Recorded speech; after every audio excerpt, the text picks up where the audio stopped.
தேர்தல், அதனால மக்கள் வந்து பார்த்து வாக்களிங்கன்னு சொல்லிட்டு முதலமைச்சர் சொல்லக்கூடிய அந்த பிரச்சாரத்தை நீங்க பார்க்கணும்.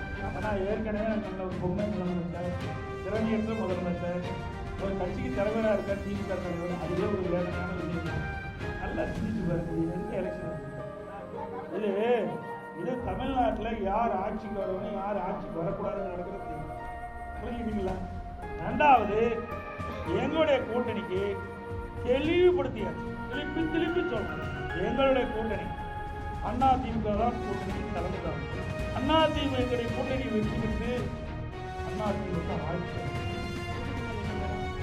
தேசிய கூட்டணிக்கு எங்களை சொல்றதுக்கு எதுவுமே இல்லைங்க.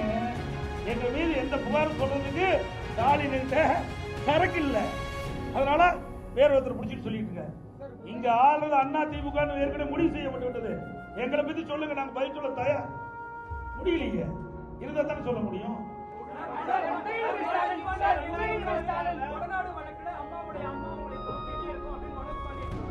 அதனாலதான் ஆன்மா துரத்தங்காட்டி தான் அங்க ஓடிக்கு அண்ணா திமுக. ஆன்மா யாரை துரத்தது பார்த்தீங்களா? உண்மையா இருக்கிறீங்களா?